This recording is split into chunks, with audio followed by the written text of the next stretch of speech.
মানুষ চিনতে ভুল করেছি আমারে জীবনে, নিজের কপাল পুড়ছি নিজে দোষ দেব কারে।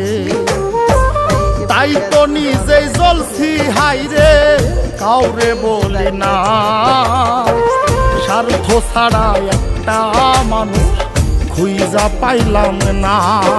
আমি স্বার্থ ছাড়া একটা মানুষ খুঁজা পাইলাম না।